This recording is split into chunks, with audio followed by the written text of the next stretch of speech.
Ok, muito bem, vamos falar da Venezuela, país que faz fronteira com o Brasil e que tem tido uma história recente muito conturbada por conta de um câncer que nasceu ali, um câncer ideológico, um câncer político chamado bolivarianismo. Vamos falar aí então sobre tudo que aconteceu nessa invasão unilateral norte-americana para prender o narcoterrorista Nicolás Maduro. O que causou a estranheza de muita gente é se foi uma operação à luz do direito internacional válida ou se foi um excesso americano ou um ataque à soberania da Venezuela. A mesma Venezuela que é refém do Nicolás Maduro, porque o Nicolás Maduro não é a Venezuela, né, para quem não entendeu. O Nicolás Maduro é um sujeito que tinha, de fato, sequestrado a Venezuela. É uma outra questão aqui, tá? Mas vamos esclarecer esse ponto para ver se é válido ou não essa ação estadunidense. Então, primeiro ponto, falando aqui um pouco da trajetória desse câncer bolivariano na Venezuela. Vamos lá.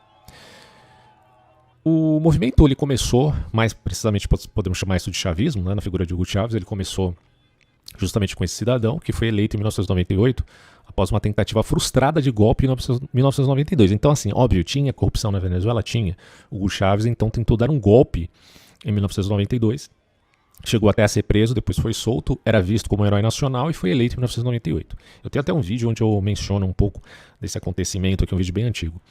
Bom, acontece que depois de tomar o poder, o Hugo Chávez deu um autogolpe, ou seja, ele mudou a Constituição, ele ampliou os poderes presidenciais e nacionalizou a exploração de petróleo, já que é uma questão puramente nacionalista ali.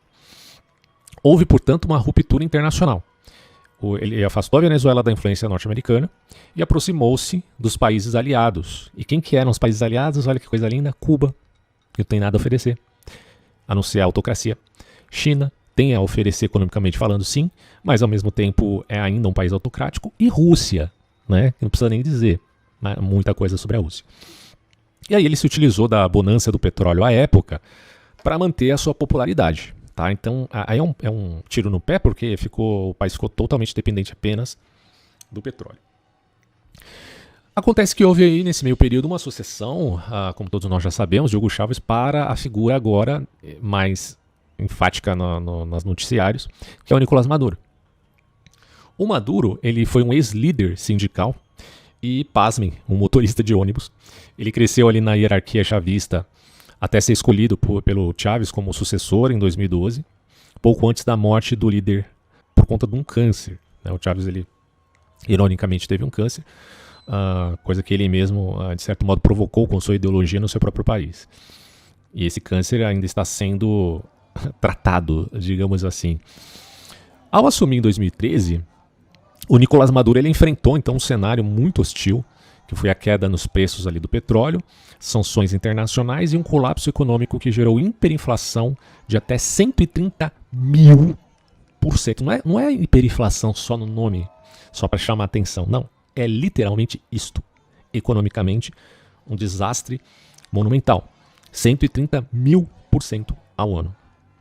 Inclusive, pessoal, estou deixando aqui as imagens das pessoas comemorando a prisão do Nicolás Maduro.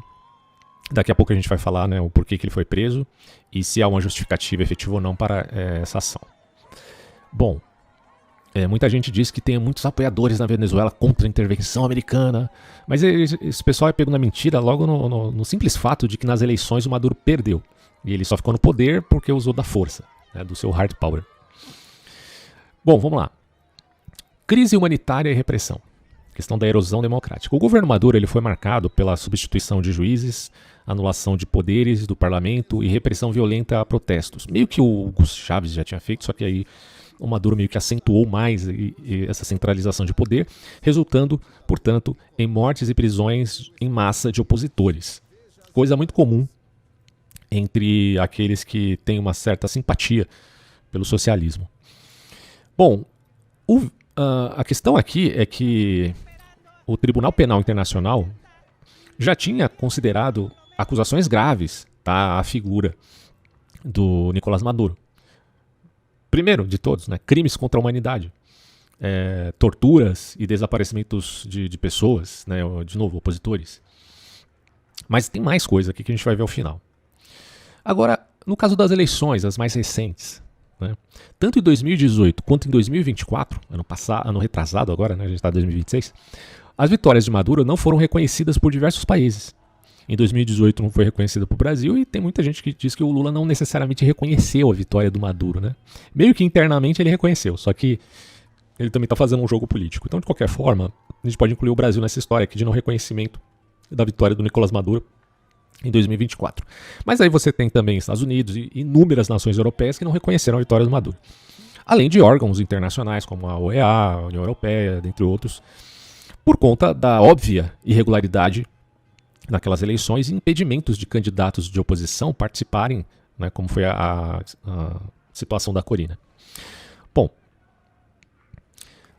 a questão é, pessoal, que nós estamos diante de um chavismo de mais de 27 anos e que foi, enfim, né, golpeado duramente, mas não acabou ainda, mas foi golpeado duramente com essa prisão aí do Nicolás Maduro.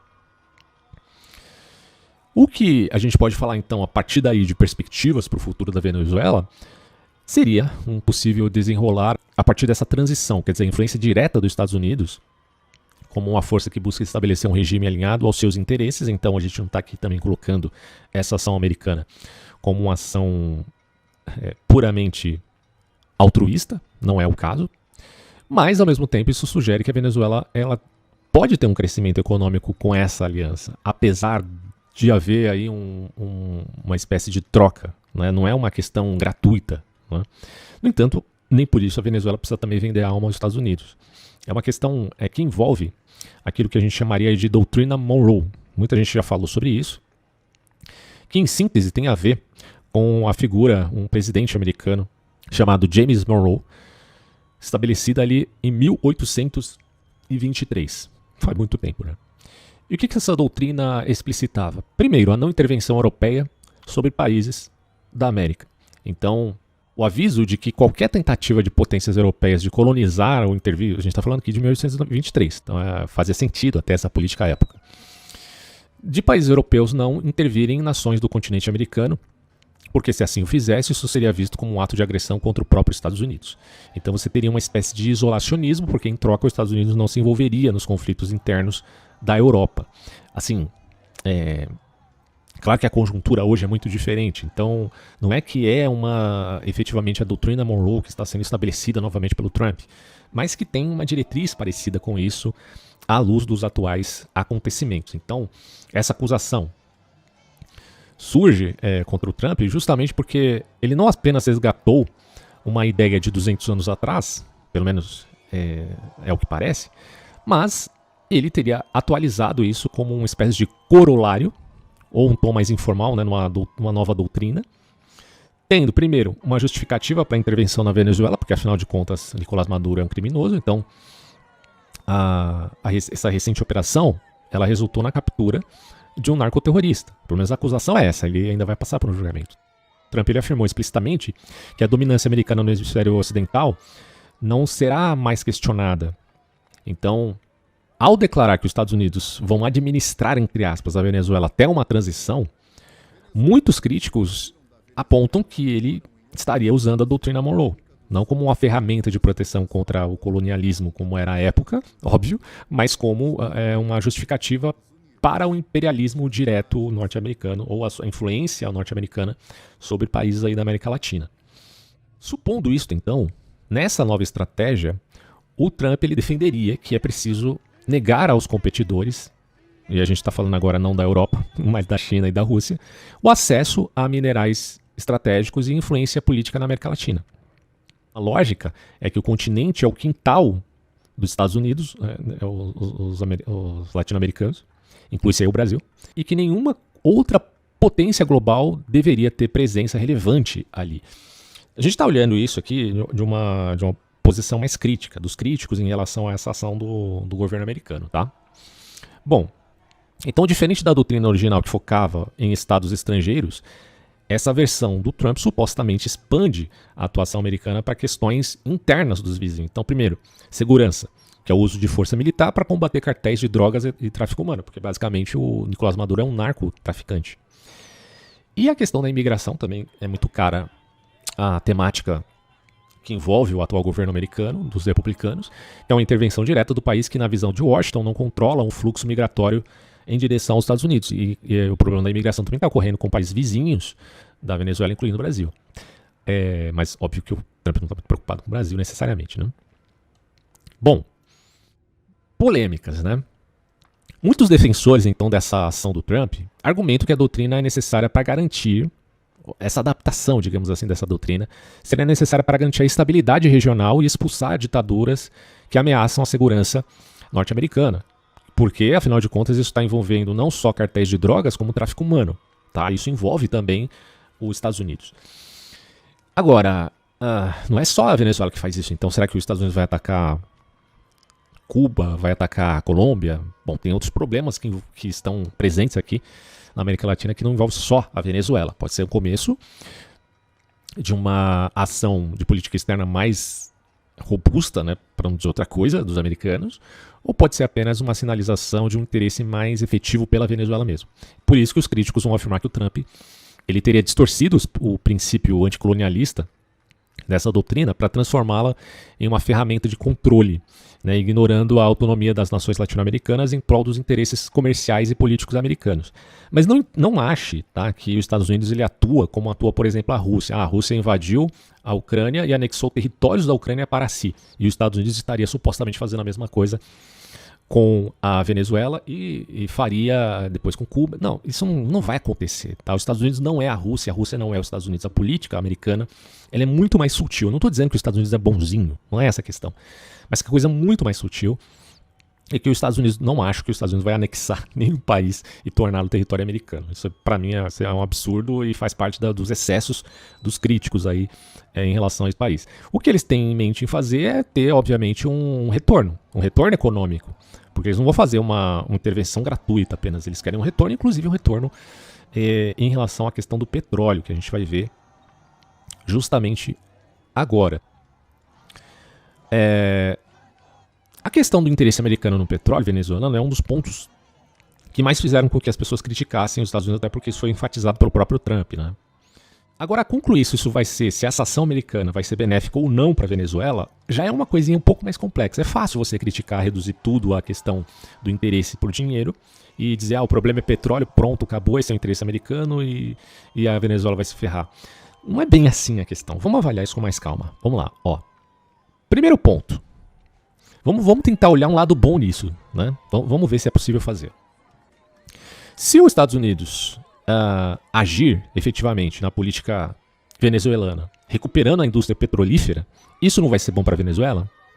Bom, pelo menos você vai ter ali uma recuperação da infraestrutura que está praticamente sucateada, certo? Porque a indústria ali foi completamente destruída por falta de investimento e manutenção e por um governo corrupto como era o de Maduro.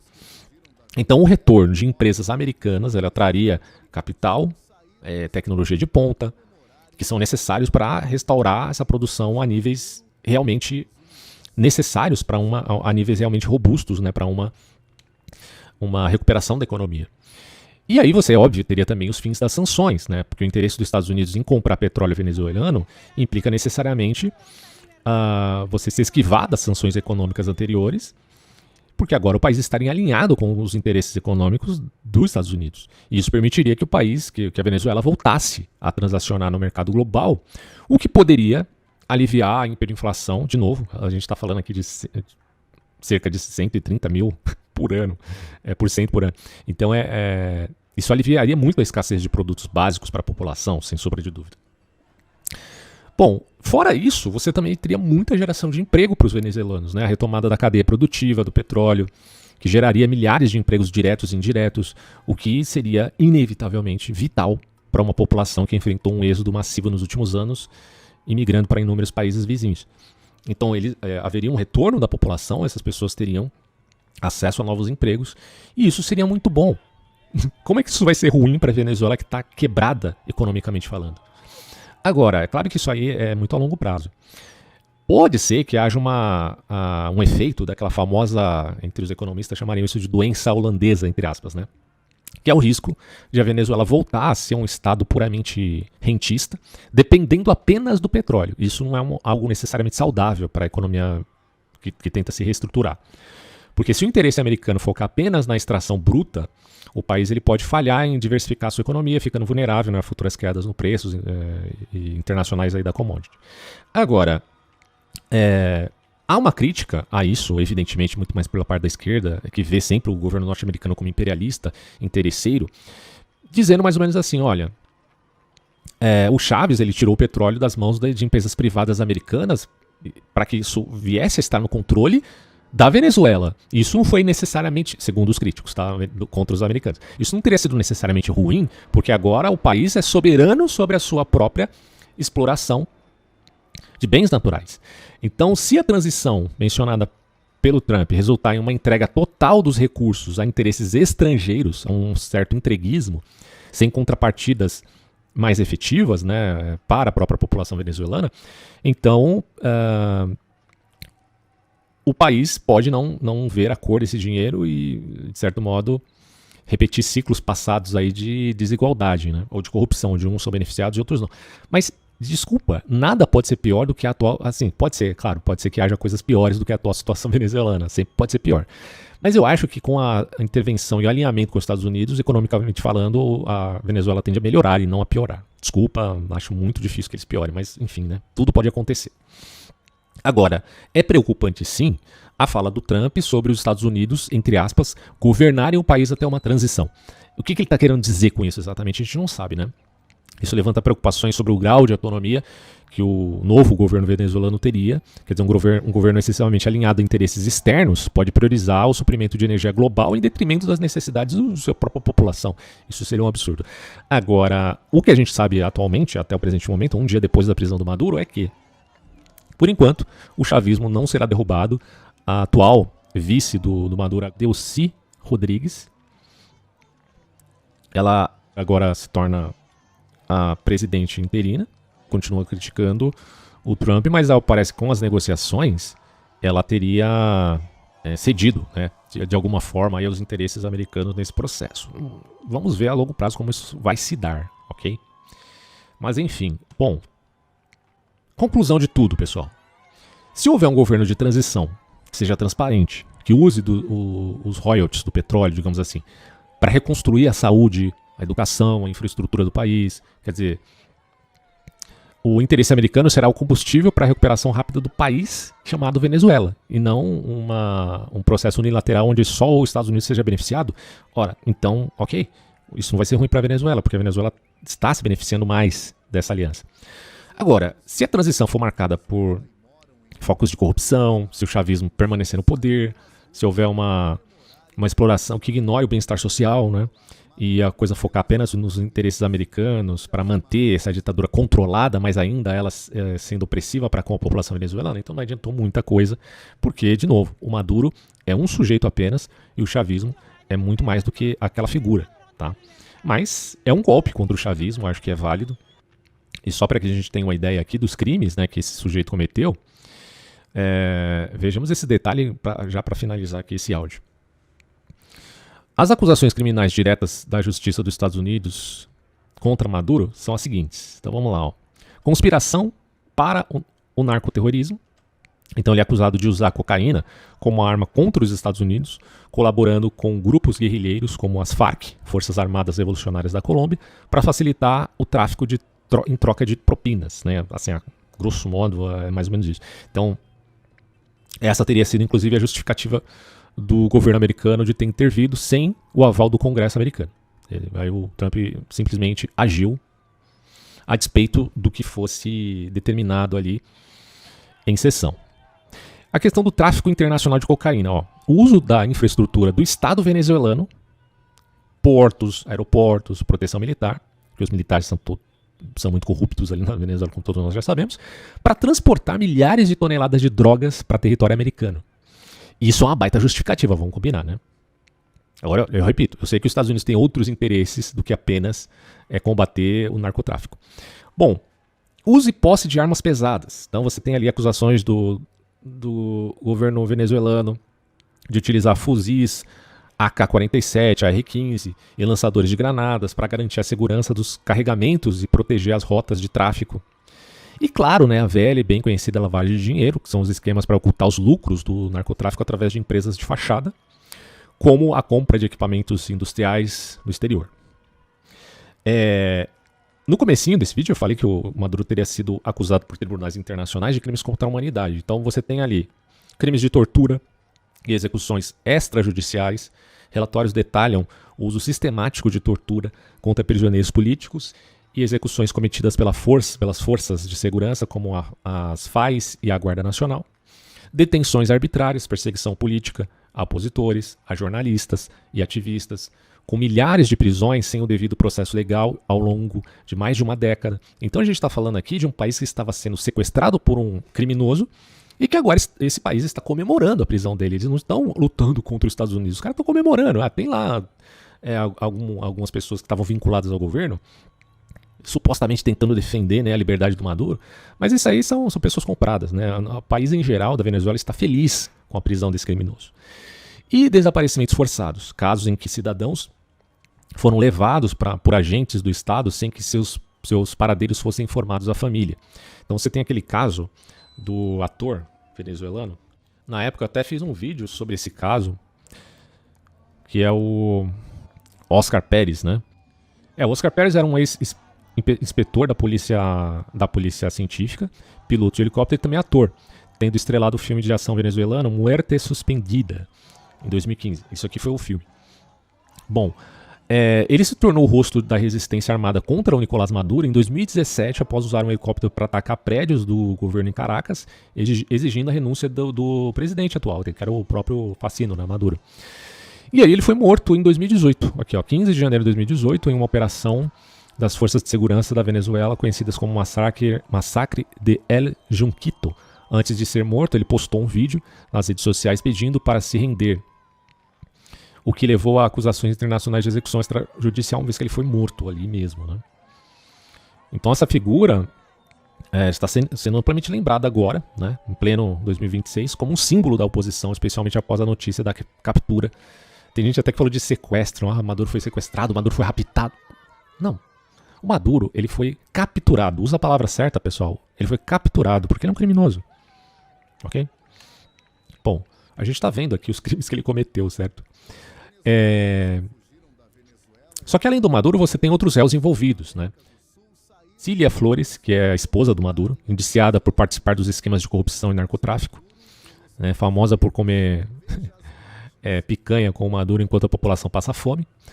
O filho do Maduro, que é o Nicolás Maduro Guerra, acusado de envolvimento direto na gestão de recursos ilícitos. E Diosdado Cabello, considerado braço operacional do regime e uma das lideranças do cartel dos sóis, tá? Que é uma situação aí terrível. Bom, é isso. A gente tem que dividir as coisas assim. Uma coisa é a análise geopolítica da repercussão dessa ação americana. Outra coisa é a figura do Nicolás Maduro. Então muita gente lamentando, né, que os Estados Unidos invadiu e acabou e desrespeitou a soberania da Venezuela. Essas mesmas pessoas que estavam pouco se lixando àquilo que Putin fazia e continua fazendo na Ucrânia. Então é dois pesos e duas medidas. E uma dessas pessoas é nada mais nada menos que o presidente do Brasil, Luiz Inácio Lula da Silva, que criticou a ação americana, mas que nunca disse quase nada do que a Rússia fez e continua fazendo na Ucrânia. Sempre dois pesos e duas medidas de um verdadeiro hipócrita. Bom, com isso finalizo esse vídeo aqui, uma pequena análise sobre essa conjuntura, muita coisa a se dizer, tá? Não estou batendo o martelo dizendo que isso foi bom do ponto de vista geopolítico, porque há inúmeras variáveis que têm que ser consideradas, mas uma coisa pelo menos é boa, que o Nicolás Maduro tenha sido preso e tomara que seja condenado de forma justa, num julgamento justo, ok? Então, grande abraço a todos e até próximos vídeos.